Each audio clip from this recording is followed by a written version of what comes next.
Hello everyone, my name is Vicky Negi and welcome back to my YouTube channel Education for Everyone. Friends, first of all I would like to say sorry to everyone because मैं काफ़ी time से videos नहीं बना पा रहा था. So आज मैं आपके लिए फ्रेश वीडियो लेके आया हूँ और अब से कंटिन्यू वीडियोस आएंगी. हाँ, थोड़ा बीच में गैप ज़्यादा रहेगा बट कंटिन्यू वीडियोस रहेंगी. सो लास्ट वीडियो जो था मेरा मैंने वो आपके लिए अकाउंट्स का लेके आया था, राइट. सो आज जो सेकंड पार्ट है उसका, तो आज हम करेंगे basic terms in accounting, right. हमने पहले अकाउंटिंग के बारे में पढ़ा था, what is accounting all about. ठीक है, नाउ अब हम अकाउंटिंग के कुछ टर्म्स हैं वो पढ़ेंगे. Now what is entity. Entity means a reality that has a definite individual existence. Business entity means a specifically identifiable business enterprise like Super Bazaar, Hire Jewelers, ITC Limited, etc. An accounting system is always devised for a specific business entity, also called accounting entity. So entity क्या है? Basically a reality that has a definite individual existence. कोई भी वो चीज, ठीक है, जिसको जो एक इंडिविजुअल एग्जिस्टेंस है, जिसकी, ठीक है, जिसकी कोई पहचान है. Like business entity means specifically identifiable business enterprise. वो बिजनेस एंटरप्राइज, ठीक है, जिनको आइडेंटिफाई किया जा सकता है, राइट. जैसे कि उनका अपना एक नाम भी होता है, ठीक है, जैसे लाइक सुपर बाजार, हायर ज्वेलर्स, आईटीसी लिमिटेड, ये एंटिटीज हैं, ठीक है, बिकॉज इनका खुद का एग्जिस्टेंस राइट. है तो ये नॉन लिविंग बट क्या है, still they are they have their own existence. Okay, so accounting system is always devised for a specific business entity. ठीक है, तो अकाउंटिंग सिस्टम में एक स्पेसिफिक बिजनेस एंटिटी होता है हमेशा, जिसको अकाउंटिंग एंटिटी कहा जाता है, राइट. नाउ ट्रांजैक्शन क्या है? An event involving some value between two और more entities. It can be a purchase of goods, receipt of money, payment to a creditor, incurring expenses, etc. It can be a cash transaction or a credit transaction. So basically transaction क्या है? एक event है, ठीक है ना. When it happens, कोई happening है, एक इवेंट है जिसमें क्या होता है, there is involvement of value between two और मोर एंटिटीज. ठीक है, अभी एंटिटी देख लिया हमने, दो इंडिविजुअल जिनका एग्जिस्टेंस है बिजनेस एंटिटी का, ठीक है, उनके बीच, दो या दो से ज्यादा, उनके बीच जो वैल्यू का जो एक्सचेंज होता है, ठीक है, इन्वॉल्वमेंट होता है, event. It can be a purchase of goods. जब लाइक परचेज ऑफ गुड्स है, ठीक है, किसी ने गुड्स खरीदा, तो one person is purchasing good, another is paying for that, right. तो कुछ वैल्यू का एक्सचेंज हो रहा है, एक इवेंट हैपन हो रहा है, राइट, जिसमें रिसीट ऑफ मनी है, पेमेंट टू अ क्रेडिटर है, इनकरिंग एक्सपेंसेस है, ठीक है ना. So it can be a cash transaction और क्रेडिट. कैश में भी हो सकता है, ठीक है ना, कि हाथों हाथ पैसे दे दिए, या क्रेडिट हो सकता है, उधार पे भी हो सकता है, right. So next is assets. Assets are economic resources of an enterprise that can be usefully expressed in monetary terms. Okay, so what are assets? Assets are basically economic resources हैं, ठीक है, economic resources है, ऐसे resources जो money से related है, economic से related है, ठीक है, ऑफ एन एंटरप्राइज, जिनको हम यूजफुल कर, which can be usefully express in monetary terms, ठीक है ना. Asset assets are items of value used by business in its operations, ठीक है ना. सो assets क्या है, एक बिजनेस के लिए आइटम्स ऑफ वैल्यू है, वो सारी चीजें जिनकी कोई वैल्यू है और वो ऑपरेशंस में काम आते हैं बिजनेस के, राइट. जैसे सुपर बाजार owns a fleet of trucks. अब सुपर बाजार का, उनका जो है, उनके पास फ्लीट ऑफ ट्रक्स है, बहुत सारे ट्रक्स है उनके पास, जिससे वो अपना गुड्स को ट्रांजिट करते हैं, राइट. तो वो जो ट्रक्स होंगे वो सुपर बाजार के लिए क्या है, उनकी एसेट है, राइट. एक वैल्यू है उनकी बिजनेस के लिए, ऑपरेशंस में जो काम आती है, which is used by it for delivering foodstuffs. The trucks thus provide economic benefit to the enterprise, right? और ये ट्रक क्या करते हैं, इन्हीं के चलने की वजह से तो उनको बेनिफिट हो रहा है. जब अगर उनका गुड्स ही नहीं पहुंचेंगे इन ट्रक्स की वजह से, तो वो अर्न कहाँ से करेंगे बिजनेस, राइट. सो ये जो एसेट होती है ये हेल्प करती है अर्निंग करने में, इकोनॉमिक बेनिफिट में, ठीक है ना, उस एंटरप्राइज की. This item will be shown on the asset side of the balance sheet or super bazaar of super bazaar.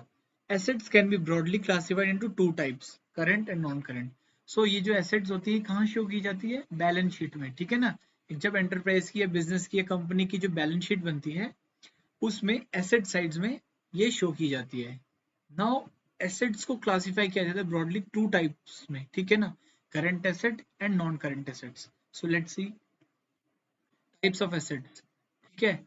इसमें अगर ब्रॉड हमने देखा करंट एंड, ठीक है, current assets and non current, okay. तो कन्वर्टिबिलिटी और फिजिकल एग्जिस्टेंस यूजेस के basis में इसके फर्दर और डिवीजन भी किए जाते हैं। तो कन्वर्टिबिलिटी, कन्वर्ट किया जा सकता है तो current assets, non current assets, right. Physical existence के बेसिस पे देखा जाए तो टेंजिबल है जो चीज, और जो चीज इंटेंजिबल है। यूजेज के बेसिस में देखा जाए तो ऑपरेटिंग एसेट्स और नॉन ऑपरेटिंग एसेट्स, राइट। इनको आपको बेसिक बता देता हूँ। कन्वर्टिबिलिटी, कन्वर्टिबिलिटी मतलब जिनको कन्वर्ट किया जा सकता है इजी से, ठीक है, इजीली। लाइक करंट एसेट्स वो हैं जिनको हम इजीली लिक्विड या कैश के फॉर्म में कन्वर्ट कर सकते हैं। नॉन करंट एसेट्स जिनको हम इजीली कैश के फॉर्म में कन्वर्ट नहीं कर सकते, राइट।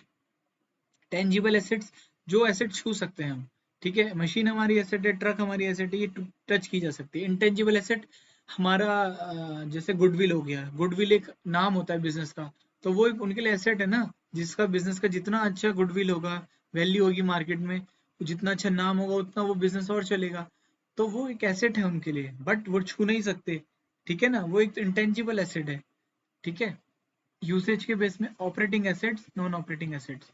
ऑपरेटिंग एसेट्स मतलब जो ऑपरेशंस में काम आ रही है रेगुलर, जैसे हमने ट्रक देखा था, वो रेगुलर ऑपरेशंस में काम आ रहा है, राइट। नॉन ऑपरेटिंग एसेट्स जो चीजें रेगुलर ऑपरेशंस में यूज नहीं होती, ठीक है ना। चलिए, लाइबिलिटीज। अब लाइबिलिटीज क्या है? Liabilities are obligations or debts that an enterprise has to pay at some time in the future. They represent creditors' claims on the firm's assets. Both small and big businesses find it necessary to borrow money at one time or the other and to purchase goods on credit. Super Bazaar, for example, purchases goods for 10,000 on credit for a month from fast food products on March 25th, 2005. If the balance sheet of Super Bazaar is prepared as at March 31, 2005, fast food products will be shown as creditors on the liability side of the balance sheet, right? If Super Bazaar takes a loan for a period of 3 years from Delhi State Cooperative Bank, this will also be shown as a liability in the balance sheet of Super Bazaar. Liabilities are classified as current and non-current, right? So liabilities obligations होती है, ठीक है। obligation क्या होता है? जो चीज हमको करना ही करना है, right? जो हमको फुलफिल करना ही करना है। कुछ डेट्स है, हमारे ऊपर कर्ज है, ठीक है, जो एक एंटरप्राइज को पे करना ही होता है कुछ ड्यूरेशन में, राइट, फ्यूचर में, राइट। जैसे आप देखते हो, आप लोग आजकल क्रेडिट कार्ड भी यूज करते हैं, तो वो भी क्या है? क्रेडिट है वो, ठीक है, लाइबिलिटी है आपकी, कि आप जो वो अभी यूज कर रहे हो वो आपको नेक्स्ट मंथ एक ड्यूरेशन में आपको पे करना ही करना है। इन फ्यूचर पे करते हो आप, ठीक है। तो अभी आपने यूज कर लिया, उसका बेनिफिट ले लिया, आप उसकी पेमेंट फ्यूचर में करते हो, तो it is like that only liabilities, ठीक है। इसमें क्या होता है, बहुत स्मॉल और बिग बिजनेसेस को क्या होता है, जरूरत होती है मनी की, बोरो करने की कभी ना कभी। क्यों? क्योंकि उनको रेगुलर अपना बिजनेस चलाना है या कभी एक्सपेंड करना है, तो लोन वगैरह चाहिए होता है। तो ऐसे ही वो गुड्स को परचेज करते हैं क्रेडिट पे। लाइक सुपर बाजार का एग्जांपल देखा हमने कि 10,000 उन्होंने गुड्स के लिए क्या क्या परचेज किया क्रेडिट पे, ठीक है। और for from fast food product से इनसे लिया March 25, 2005 को। अब उनकी बैलेंस शीट में सुपर बाजार जो है प्रिपेयर करेंगे, तो March 31, 2005 को fast food products will be shown as creditors on the liability side of the balance sheet, ठीक है ना। तो जिनको उन्होंने पैसे देने हैं उनको वो उनके क्या हो गए? क्रेडिटर्स हो गए, राइट, क्योंकि उनको देना है उन्होंने पैसा, ओके। तो इसी तरीके से जैसे हमने एसेट्स में देखा कि एसेट्स का क्लासिफिकेशन होता है करंट एंड नॉन करंट में, similarly there is a classification of liabilities as well as current and non current, right. Distinction between current and non-current items. Current assets और liabilities are involved in operating cycle. Similarly, current assets जो होते हैं current, ठीक है ना, for a particular time period, current में जो है currently, तो current assets similarly current liabilities भी वो operating cycle में होते हैं, ठीक है, इन्वॉल्व होते हैं। लाइक 1 ईयर का ड्यूरेशन होता है किसी भी बिजनेस का, जब अकाउंट्स मेंटेन किए जाते हैं, ठीक है। फाइनेंशियल ईयर जो होता है वो 1 साल का ड्यूरेशन देखा जाता है, राइट, 1 अप्रैल से 31 मार्च तक, राइट। सो करंट एसेट्स और liabilities are realised settled within 12 months, ठीक है ना। तो इन विद इन 12 मंथ्स के अंदर इनको सेटल करना होता है, जो करंट एसेट्स या लाइबिलिटीज हैं। Current items are primarily for trading. अब जो करंट आइटम्स है वो ट्रेडिंग के लिए यूज किए जाते हैं। रेगुलर डे टू डे जो ट्रेडिंग होती है, हम बिजनेस का जो कर रहे हैं उसका हम सेल परचेज करते हैं, उसमें यूज किया जाता है। करंट आइटम्स आर कैश और कैश इक्विवेलेंट, ठीक है ना। करंट आइटम्स क्या होते हैं, या तो कैश होगा या तो वो कोई भी एसेट जो कैश इक्विवेलेंट है, कैश के इक्विवेलेंट है, या उसको कन्वर्ट किया जा सकता है कैश में, या लिक्विड किया जा सकता है, राइट। लिक्विडिटी भी कहा जाता है उसे, कि इजीली जो चीज कैश में कन्वर्ट की जा सकती है। Now capital, capital what is capital, capital amount invested by the owner in the firm is known as capital. जो भी अमाउंट ओनर जो होता है बिजनेस का फॉर्म में इन्वेस्ट करता है, लगाता है पैसा, ठीक है, या पैसा जरूरी नहीं कि कैश ही हो, ठीक है, कोई भी चीज अमाउंट जो लगाता है वो कैपिटल होती है।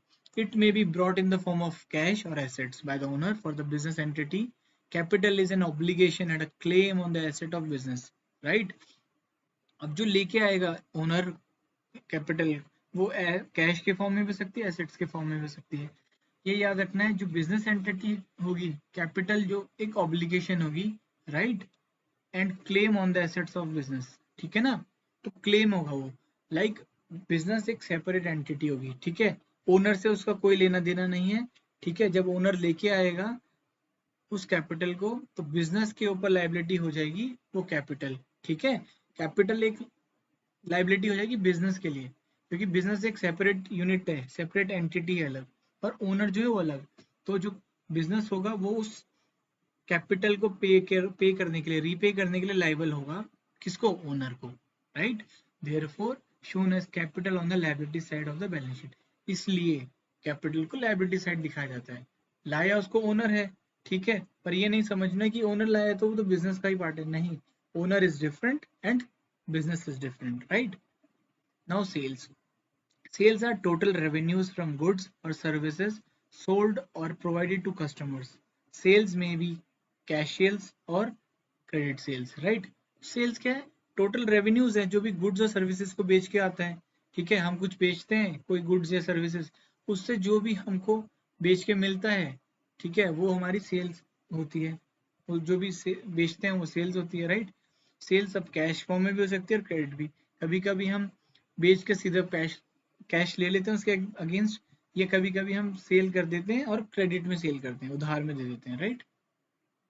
और रेवेन्यूज, रेवेन्यू क्या होता है, ये ध्यान से समझिएगा इन सब चीज को, ये आपके लिए बहुत हेल्पफुल है। बेसिक टर्म्स, अगर बेसिक आपका अच्छा होगा तो आप अच्छे से अकाउंट्स में बहुत अच्छा कर पाएंगे, right. Now revenues, these are the amounts of the business earned by selling its products or providing services to customers, called sales revenue। तो amount of business earn by selling, अब जो सेल किया है, राइट, उससे जो भी amount आया है, मान लीजिए आपने 100 रुपीज का सेल कर दिया किसी भी प्रोडक्ट और सर्विस को बेच के, तो जो भी आया वो आपका सेल्स रेवेन्यू होगा, 100 रुपीज आपका सेल्स रेवेन्यू है। Other items of revenue common to many businesses are commission, interest, dividends, royalties, rent received etcetera.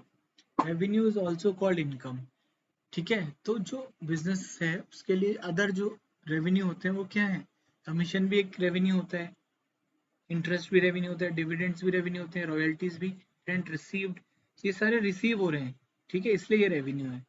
और रेवेन्यू का दूसरा नाम क्या है, इनकम, ठीक है ना। नाउ एक्सपेंसेस, एक्सपेंसेस आपको पता है खर्चे होते हैं, तो जो भी cost incurred by business in the process of earning revenue are known as expenses. तो जो भी कॉस्ट लग रही है, ठीक है, जो भी कीमत लग रही है, ठीक है, बिजनेस को, ठीक है, उस प्रोसेस में, ठीक है ना, रेवेन्यू अर्न करने के प्रोसेस में। तो जब रेवेन्यू अर्न करते हैं तो रेवेन्यू कब अर्न होगा, जब आप पहले कोई चीज बनाएंगे, उसमें पैसे लगाएंगे बनाने के लिए, तब जाके उसको बेचेंगे। तो वो बनाने में जो कॉस्ट लगा है, ठीक है, उस प्रोसेस में जो भी कॉस्ट लगा है, आपने पैसा खर्च किया उस रेवेन्यू को कलेक्ट करने के लिए, अर्न करने के लिए, उसको खर्चे को, कॉस्ट को एक्सपेंस कहा जाता है। Generally expenses are measured by cost of assets, right, consumed or services used during an accounting period, right.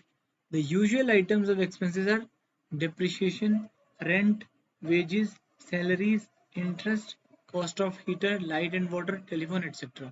Okay, तो यूजुअल आइटम्स क्या एक्सपेंस के हैं, डेप्रिसिएशन भी एक खर्चा है, रेंट भी एक खर्चा है, वेजेस, सैलरीज, ये सब आपको पे करना पड़ता है, ये आपके पास से जाता है ये मनी, राइट, इसके फॉर्म में। तो ये आपके लिए एक्सपेंस होता है। नाउ एक्सपेंडिचर, एक्सपेंसेस और एक्सपेंडिचर, देखिए ध्यान से देखना, there is a slight difference between expenditure and expenses. Spending money or incurring a liability for some benefit, service or property received is called expenditure. ठीक है ना। मनी को स्पेंड करना किसमें, incurring a liability for some benefit, या कोई liability उठाना, कोई कर्ज लेना कोई फायदे के लिए या सर्विस के लिए, या प्रॉपर्टी रिसीव की जाती है तब उसको एक्सपेंडिचर कहा जाएगा। Purchase of goods, purchase of machinery, purchase of furniture etcetera are examples of expenditure. If the benefit of expenditure is exhausted within a year, it is treated as an expense, also called revenue expenditure. अगर जो आपने खर्चा किया है वो expenditure किया है, ये लाइबिलिटी इनकर की है, वो मनी स्पेंड की है, अगर उसका जो बेनिफिट है वो एक साल के अंदर अंदर आपको मतलब एग्जॉस्ट हो जाता है वो, ठीक है, जो भी बेनिफिट है उसका शॉर्ट पीरियड के लिए है वो benefit, with in for a year है, राइट। तो ऐसे एक्सपेंडिचर को रेवेन्यू एक्सपेंडिचर कहा जाता है। ऑन द अदर हैंड, अगर वो benefit, the benefit of an expenditure last for more than a year, अगर उस एक साल के ड्यूरेशन से ज्यादा है उस बेनिफिट, उस एक्सपेंडिचर से बेनिफिट, राइट, तो it is treated as an asset, also called capital expenditure.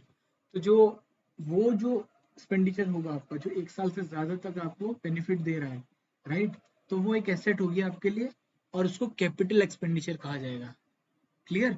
Such as purchase of machinery furniture, जब मशीनरी खरीदते हैं, राइट, तो मशीनरी क्या हो, वो एक साल के लिए तो नहीं होती ना, वो तो कम से कम 3 4 5 6 साल ऐसे चलती है मशीन, काफी लंबे समय के लिए, मतलब मोर देन अ ईयर चलती है, तो उसका बेनिफिट आपको मोर देन 1 ईयर मिलता है, तो that is an asset for you, right, for business.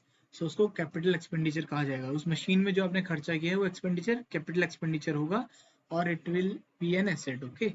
और रेवेन्यू एक्सपेंडिचर जो भी कुछ आपने खर्चा किया है, ठीक है, वो एक साल के अंदर उसका बेनिफिट बस एक साल तक ही मिला आपको, एक साल से ज्यादा नहीं है, तो it will be revenue expenditure, okay. Now profit, excess of revenues of a period over its related expenses during an accounting year is profit.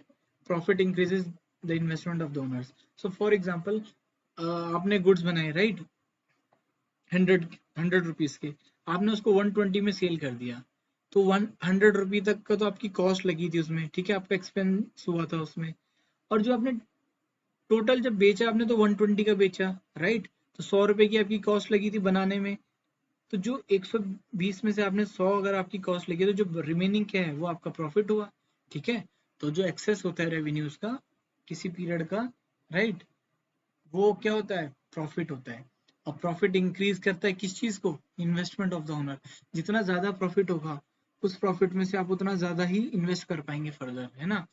आपको 20 रुपए प्रॉफिट हुआ तो आप 20 रुपए तक या उसमें से कुछ पार्ट इन्वेस्ट कर पाएंगे, 50 होगा तो और ज्यादा इन्वेस्ट कर पाएंगे, 100 होगा तो और ज्यादा। तो जैसे जैसे आपका प्रॉफिट बढ़ेगा आपकी इन्वेस्टमेंट भी बढ़ सकती है, राइट, या बढ़ेगी, आप बढ़ा सकते हैं उसको।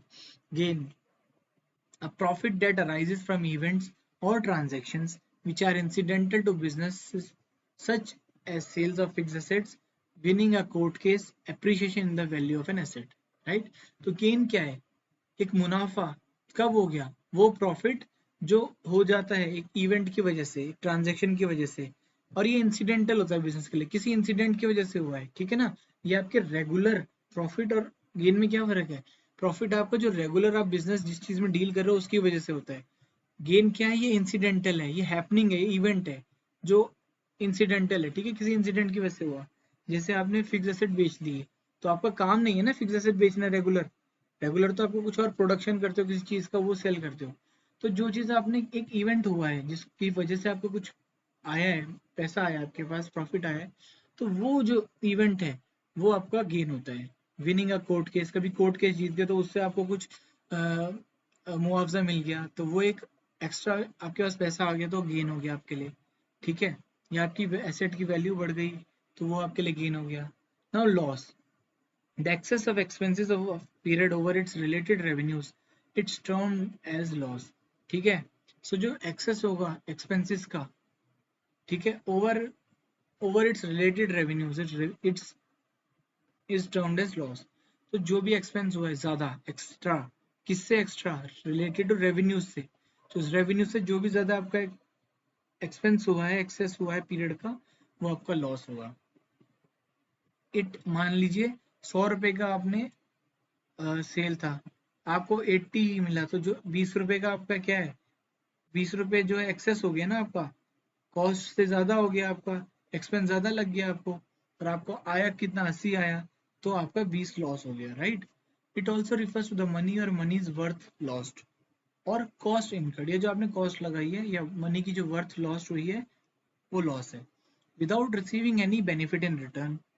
एग्जाम्पल, कैश और गुड्स लॉस्ट बाय थेफ्ट, ठीक है ना, कोई कैश या गुड्स है आपकी थेफ्ट की वजह से वो चोरी हो गया या लॉस हो गया, और अ फायर एक्सीडेंट, ठीक है, फायर की वजह से नुकसान हो गया। It also includes loss on fix sale of fix assets, आपने फिक्स एसेट आपकी 1 लाख की वैल्यू हो रही थी मशीन की, ठीक है, आपको बेचना पड़ा 80,000 में, तो लॉस हो गया ना 20,000 का, जबकि 1 लाख की वैल्यू थी उसकी अभी, ठीक है। और डिस्काउंट, डिस्काउंट आपको पता ही है, आप डिस्काउंट, हम सब डिस्काउंट के लिए बहुत हम एक्साइटेड रहते हैं। So discount is a deduction in the price of goods sold. It is offered in two ways: offering deduction of agreed percentage of list price at the time selling goods is one way of giving discount. तो discount क्या है? Deduction in the price of goods sold, ठीक है ना। आपने 100 rupees का selling price रखा था, ठीक है, किसी ने बोला थोड़ा डिस्काउंट दीजिए, सो आपने उसको बोला चलिए ठीक है 95 रुपीज में ले लीजिए, तो आपने 5 रुपीज डिस्काउंट दे दिया। तो ये एक ऑफर होता है, ये दो तरीके से दिया जाता है, या तो आप डिडक्शन कर देते हैं agreed percentage of list price पे at the time of selling goods in one way of giving discount, ठीक है ना, कि आपने जो सेलिंग प्राइस रखा है उसमें आपने डिडक्शन कर दिया कुछ, ठीक है ना, प्राइस में। Such discount is called trade discount, उस डिस्काउंट को ट्रेड डिस्काउंट कहा जाता है जो आपने उस प्राइस पे आपने कम करके दे दिया है, right. It is generally offered by manufacturers to wholesalers and by wholesalers to retailers, ठीक है। ये जनरली क्या होता है, ये मैन्युफैक्चर होलसेलर को देते हैं और होलसेलर आगे रिटेलर को डिस्काउंट देते हैं। After selling the goods on credit basis, the debtors may be given certain deduction in amount due to in case if they pay the amount within the stipulated period or earlier. This deduction is given at the time of payment on the amount payable. Hence, it is called as cash discount. ठीक है ना। अब दूसरा क्या है, जब आप लोग, जब गुड सेल करता है बिजनेस क्रेडिट पे, ठीक है, उधार पे दिया, तो क्या एक गिवन पीरियड दिया जाता है, certain deduction in amount due to in case if they pay the amount within the stipulated period or earlier, ठीक है ना। तो अगर मैंने फॉर एग्जांपल मैंने मैंने किसी से उधार पे गुड्स लिए, राइट, तो उसने मेरे को बोला कि आप कब तक लौटा दोगे, तो मैंने उसको टाइम ड्यूरेशन बताया कि 1 महीने के अंदर। अगर मैं बोलता हूँ कि ठीक है, वो बोलता है ठीक है 1 महीने में लौटा दोगे तो आपको इतना डिस्काउंट दे दूंगा मैं, राइट। अगर आप इस डेट से पहले दे दोगे या उस डेट तक दे दोगे, अगर उससे बाद में दूंगा तो मेरे पे वो ज्यादा अमाउंट भी बोल सकता है, लेकिन अगर विद इन दैट पीरियड या उससे पहले दे दूं मैं, तो एक एक्स्ट्रा डिस्काउंट दे सकता है। मान लीजिए 10,000 बोला है उसने, तो उसने बोला अगर आप इस पीरियड के अंदर या इससे पहले दे दोगे तो आप मुझे सिर्फ 9500 या 9000 दे दीजिएगा, तो वो एक डिस्काउंट है। तो क्या हो गया, तो जब वो पैसा हम लौटाने आ रहे हैं तो उस टाइम पे हम जो उसको डिस्काउंट दे दिया हमने, वो कैश डिस्काउंट हो गया, right. Cash discount acts as an incentive that encourages prompt payment by the debtors. तो ये क्या है, इंसेंटिव की तरह है कि ताकि जो हमारा उधार पे पैसा गया वो जल्दी से जल्दी वापस आ जाए, ठीक है ना। इसलिए हम डेटर को ये डिस्काउंट देते हैं ताकि वो जो 1 महीने का टाइम है उससे पहले ही हमें पैसा दे दे, ये जितना हमें जिस टाइम पे रिक्वायरमेंट है जल्दी से जल्दी तब दे दे, तो वो इस डिस्काउंट से क्या होता है, अट्रैक्ट होते हैं और जल्दी पेमेंट कर देते हैं। वाउचर, वाउचर क्या होता है, the voucher the documentary evidence in support of a transaction is known as a voucher. तो वाउचर क्या है, एक डॉक्यूमेंट्री एविडेंस है किसी भी ट्रांजैक्शन का, ठीक है ना। मैंने सेल किया, परचेज किया, तो उसका एक मेरे पास डॉक्यूमेंट है कि ये सेल हुआ है, ये परचेज हुआ है, ठीक है ना, तो वो वाउचर कहलाता है।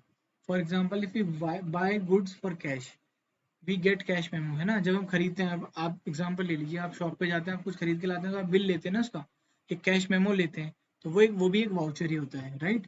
If we buy on credit we get an invoice, अगर हम उधार पे लेते हैं तो हमें इनवॉइस मिलता है। When we make a payment we get a receipt and so on, जब हम पेमेंट करते हैं तो हमें रिसीट मिलती है पेमेंट की। तो ये सारे क्या होते हैं, कि ये वाउचर ही होते हैं, ये सभी इनवॉइस, कैश मेमो, रिसीट, ठीक है ना, these all are vouchers, sorry, ठीक है। तो voucher basically any documentary evidence जो सपोर्ट करता है, बताता है कि ये ट्रांजेक्शन हुई है, ठीक है। अगर हमारे पास वाउचर नहीं होगा तो मतलब वो इलीगल ट्रांजेक्शन है या कुछ गड़बड़ है उसमें। Drawings, Withdrawal of money and or goods by the owner from the business for personal use is known as drawings. Drawings reduces the investment of the owners. अब ड्रॉइंग्स क्या है? पैसा निकालना, ड्रॉ करना, विड्रॉ, जैसे हम विड्रॉ कैश करते हैं अपने अकाउंट से, तो सिमिलरली ड्रॉइंग्स मतलब विड्रॉ करना ऑफ मनी और goods by the owner. Owner निकाल रहा है बिजनेस से, ठीक है। अब देखिए, मैंने पहले ही बताया आपको कि बिजनेस अलग चीज है, ओनर अलग चीज है। अब ओनर बिजनेस से निकाल रहा है, विड्रॉ कर रहा है, तो इस केस में क्या है, जो ओनर होगा उसको चुकाना पड़ेगा ना, बिजनेस को वापस वो चीज लौटानी पड़ेगी, ठीक है। तो बिजनेस के लिए अगर पर्सनल यूज के लिए निकाल रहा है वो, तो उसको ड्राइंग्स कहा जाता है, ठीक है ना। बिजनेस के यूज के लिए अगर कुछ उसमें से यूज हो रहा है कैश वगैरह, तो वो बिजनेस का ही है, राइट।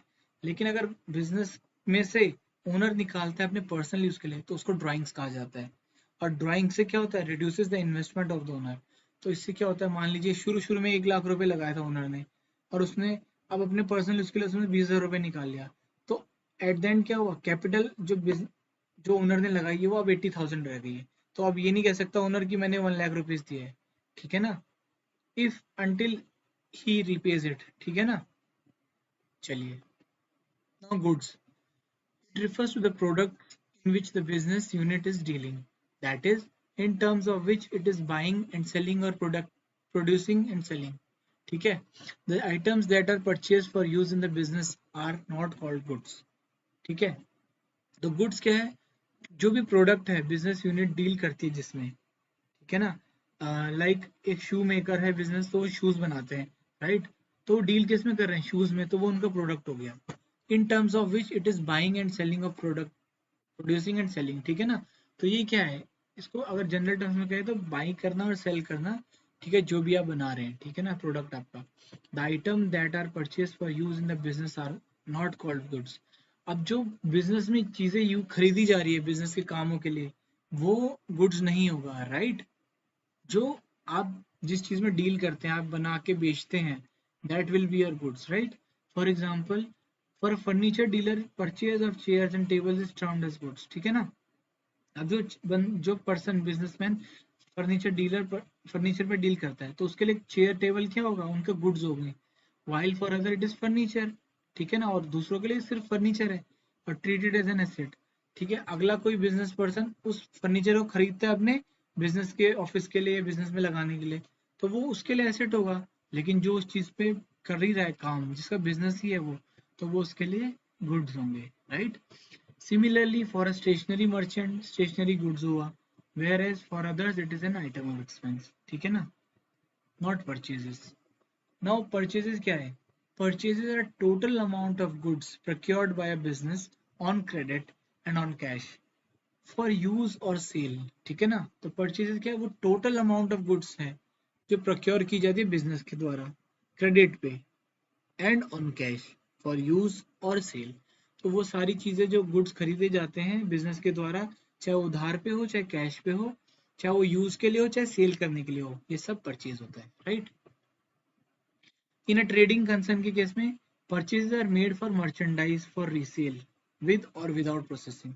अब जो ट्रेडिंग करते हैं, ठीक है, व्यापार करते हैं, ट्रेडिंग क्या होता है कि कोई चीज खरीदी उसको बेचा फर्दर, तो ठीक है। तो इसमें क्या होता है, purchase are made for merchandise के लिए, मर्चेंडाइज फॉर रीसेल, आपने कुछ खरीदा उसको रीसेल करने के लिए, कपड़े खरीदे कहीं से बल्क में, अब उसको आप अपने रिटेल शॉप में सेल कर रहे हैं, रीसेल कर रहे हैं, ठीक है। तो विदाउट प्रोसेसिंग, ऑलरेडी जो बना हुआ है वही चीज आप फर्दर बेच रहे हैं। In a manufacturing concern, raw materials are purchased, processed further into finished goods and then sold. Purchases may be cash purchase और क्रेडिट परचेज। जब मैन्युफैक्चरिंग का केस आता है, उस टाइम पे रॉ मटेरियल जो होगा वो परचेज किए जाते हैं, है ना, कच्चा माल जो खरीदा जाता है उसको फर्दर प्रोसेस किया जाता है, तब जाके फिनिश गुड्स बनता है, राइट। तो तब जाके वो उनके गुड्स बने और वो सोल्ड करते हैं उनको, राइट। बिजनेस परचेजेस में भी कैश परचेज भी हो सकता है, क्रेडिट परचेज ये ऊपर ही बता दिया था, राइट, कि आप कैश में भी खरीद सकते हैं, उधार में भी। नाउ डेटर्स, डेटर्स पीछे ही पढ़ा था हमने, जैसे क्रेडिटर्स था, क्रेडिटर्स कौन होते थे, जिसको हमने पैसे चुकाना है, जिसकी ऑब्लिगेशन है, ठीक है, कि हमने इसको वापस लौटाना है पैसा।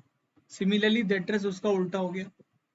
डेटर वो पर्सन होता है या एंटिटी होती है who owe to an enterprise an amount for buying goods and services on credit, जो ओ करता है मतलब उसको चुकाना होता है, ठीक है। मतलब हमारे से किसी ने अगर कुछ चीज उधार पे ली है तो उसने हमें वो चुकाना है ना, उसके लिए पैसे, तो वो ओ करता है हमारे लिए वो अमाउंट, ठीक है ना। The total amount standing against such persons and or entities on the closing date is shown in the balance sheet as sundry debtors on the asset side। और जो ये अमाउंट होती है, ठीक है, जो चुकानी है किसी ने, उस पर्सन ने या एंटिटी ने, तो क्लोजिंग डेट को जब हम फाइनल अकाउंट्स क्लोज करते हैं 31 मार्च को, ठीक है, 1 अप्रैल से स्टार्ट होता है फाइनेंशियल ईयर, 31 मार्च नेक्स्ट ईयर को खत्म होता है। तो जब हम बैलेंस शीट बनाते हैं तो उसमें ये जो डेटर्स होते हैं उनको हम सेंड्री डेटर्स के नाम से लिखते हैं। कहाँ? एसेट साइड में। एसेट साइड में क्यों? क्योंकि वो हमारा पैसा है ना, हमें मिलना है उसमें, ठीक है, तो एट द एंड हमारे पास आएगा वो, तो वो हमारे एसेट हुई, right. Now creditors. Creditors are person and or the other entities who have to be paid by an enterprise an amount for providing the enterprise goods and services on credit, ठीक है। तो creditor कौन है? वो person या entity जिसको पे करना है हमने, या बिजनेस ने, एंटरप्राइज ने, ठीक है, किसी भी गुड्स और सर्विसेज के अगेंस्ट जो हमने उधार पे लिए हैं। The total amount standing to the favor of such persons and or entities on the closing date is shown in the balance sheet as sundry creditors on the liability side। जैसे asset में हमने sundry creditors को asset side लिखा था, क्यों? क्योंकि पैसा मिलना था, हमें मिलना था, किसी ने हमें पे करना था वो। ऐसे ही हमने किसी से उधार लिया है तो हमारी भी लाइबिलिटी है, ऑब्लिगेशन है कि उसको पे करना है, तो वो उधार पे लिया है हमने। तो जब बैलेंस शीट बनेगी तो वो सन्ड्री क्रेडिटर के नाम से आएंगे। क्रेडिटर्स मतलब जिसको हमने पे करना है, जिससे क्रेडिट पे लिया है हमने, राइट। तो वो हमारी लाइबिलिटी है, मतलब हमने चुकाना है। Now stock. स्टॉक या inventory is a measure or something on hand goods, spares and other items in business. It is called stock in hand, ठीक है। In a trading concern, the stock of hand is the amount of goods which are lying unsold as at the end of an accounting period is called closing stock. Ending inventory. In a manufacturing company, closing stock comprises raw materials, semi-finished goods, and finished goods on hand on the closing. Similarly, similarly, opening stock, beginning inventory is the amount of stock at the beginning of the accounting period, right? So stock क्या हो गया? ये measurable है, something on hand goods, right? Spares हो गया, या other item business के अंदर, ये stock in hand हो गया, ठीक है, जो आपके स्टॉक है, इन्वेंट्री है किसी चीज की। तो ट्रेडिंग के कंसर्न में इसको स्टॉक ऑन हैंड कहा जाता है। ये अमाउंट ऑफ गुड्स है जो पड़ी हुई है आपके पास अनसोल्ड, ठीक है ना। कहते हैं ना अभी स्टॉक है हमारे पास, तो अभी बिका नहीं है, मतलब स्टॉक रखा हुआ है, ठीक है। चलिए, समरी ऑफ अकाउंटिंग, हमने अब पूरा अकाउंटिंग के बारे में हमने समझा, समरी देख लेते हैं। Meaning of accounting. अकाउंटिंग एक प्रोसेस है आइडेंटिफाई करने का, मेजर करने का, रिकॉर्ड करने का बिजनेस ट्रांजैक्शंस को, और कम्युनिकेट करने का उनको, therefore of the required information to the interested users, right. समझ आया आपको? Now accounting as a source of information. Accounting किस लिए यूज होता है? सोर्स ऑफ इंफॉर्मेशन के लिए। Accounting as a source of information system is the process of identifying, measuring, recording, and communicating the economic events of an organization to interested users of the information.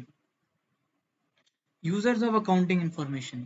अब user कौन होते हैं? Accounting plays a significant role in society by providing information to management at all levels and to those having a direct financial interest in the enterprise, such as present and potential investors and creditors. Accounting information is also important to those having indirect financial interests, such as regulatory agencies, tax authorities, customers, labor unions, trade associations, stock exchanges, and others. Qualitative characteristics of an accounting. To make accounting information decision useful, it should possess the following qualitative characteristics. क्या क्या qualitative characteristics है? कि reliable होना चाहिए, जो भी accounting कर रहे हैं हम, अंडरस्टैंडेबिलिटी होनी चाहिए, रिलेवेंस होना चाहिए, और कंपेरेटिबिलिटी, ठीक है। ये मैं समरी बता रहा हूँ, इसका जो डिटेल मैंने फर्स्ट वीडियो में ऑलरेडी एक्सप्लेन कर चुका है अच्छे से। आप आई लिंक पे क्लिक करके आप फर्स्ट वीडियो देख सकते हैं, राइट। Objective accounting. अब ऑब्जेक्टिव क्या होता है, क्या गोल है? Primary objective accounting are to maintain records of business, ठीक है ना, कैलकुलेट प्रॉफिट और loss, depict the financial position, and make information available to various groups and users. ठीक है. रोल ऑफ अकाउंटिंग क्या होता है? Accounting is not an end in itself. ठीक है, अकाउंटिंग एक कंटिन्यूस प्रोसेस है. It means to an end. It plays the role of a language of a business, historical record, current economic reality, information system, service to users. Okay, so thank you friends. I hope आपकी videos अच्छी लगी हो. जो भी मैंने आपको content पढ़ाया वो आपको अच्छे से समझ आया हो. आई होप कि सब कुछ आपको क्लियर हुआ हो. If something is missing or you are not able to understand, please do comment. Feel free to comment in the comment section. ठीक है, ask your queries, any question, so that I'll be always happy to solve your doubts or queries. Okay, so thank you friend. Please do subscribe the channel. If you are new on my channel, do like it, share it, learn and help others to learn. Right? खुद भी सीखिए और दूसरों की भी help कीजिए सीखने में, so that knowledge किसी से भी छूटे ना. Right? So see you in the next video. Till then, take care. Bye bye. Jai Hind.